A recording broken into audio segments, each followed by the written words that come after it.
गले मिलने पर स्टूडेंट वीज़ा कैंसिल हो गया। देखें, अगर आपका इंटरेक्शन होता है पब्लिक से, ऊबर चलाते हैं, टैक्सी चलाते हैं या किसी भी तरीके से इंटरेक्शन होता है, तो बहुत एहतियात करें। ये एक स्टूडेंट है जो किसी घर में बल्ब चेंज करने गया। ये जो गवर्नमेंट ऑफ विक्टोरिया का इनिशिएटिव है, एनर्जी सेविंग इनिशिएटिव, उसके सिलसिले में उसने बल्ब चेंज करने थे। फिल्मिंगटन के साथ एक सबर्ब है, वहाँ पे वो गया। वहाँ पे जो जिस घर में बल्ब चेंज करने गया, वहाँ की जो ऑनर थी, उसकी रिसेंटली सिस्टर की डेथ हुई थी। उसने इस बंदे ने उसकी मर्जी से, स्टूडेंट ने उसकी मर्जी से उसको हक किया। ये वर्ड यूज हुए हुए हैं कि वो मर्जी से गले मिले। उस दौरान इसने उसको छुआ, जिस पर उस औरत ने इसको कहा कि तुमने मेरी परमिशन नहीं ली मुझे छूने की, और इस बात पर उसने उसकी कंप्लेन कर दी। इसके अलावा कोई इल्ज़ाम नहीं है कि इससे आगे कुछ हुआ हो। वो उसके बाद कंप्लेन उसने फिल्मिंगटन पुलिस को की। वहाँ से ब्रॉड मेडो कोर्ट में इस पर केस स्टार्ट हो गया।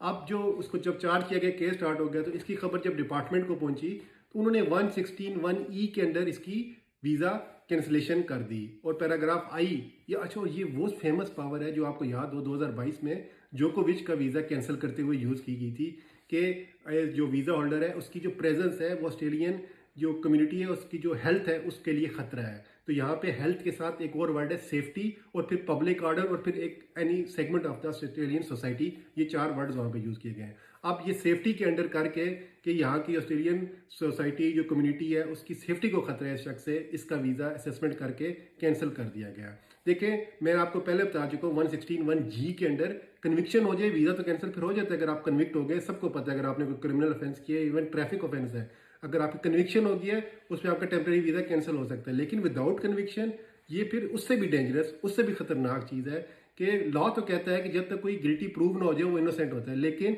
ये 116(1)(e) की पावर है, इसमें वीज़ा ऑफिसर असेसमेंट कर सकता है। और वो बंदा उस ब्रॉड मेडो कोर्ट में, जब अभी वो फेडरल सर्किट कोर्ट से 15 मई 2026 को फैसला आया, तो उसने ये प्ली भी ली थी उस अपने केस में कि मुझे कन्विक्ट नहीं किया गया और हमारा चार्ज जो था वो सेटल हो गया। मैंने प्लीड गिल्टी भी नहीं किया, मैं कन्विक्ट भी नहीं हुआ, तो मुझे काइंडली इसमें ये रिलीफ दिया जाए, मेरा वीज़ा कैंसिलेशन रिवोक किया जाए। लेकिन कोर्ट ने फैसला बरकरार रखा। उन्होंने कहा अगर वीज़ा ऑफिसर ने असेसमेंट किया है कि आप खतरा हो तो खतरा हो, और इस चीज़ को लेकर उसकी कैंसिलेशन बरकरार रखी। तो आपके लिए इसमें सबक है, बहुत एहतियात करें, खासकर जब आपका पब्लिक इंटरेक्शन हो।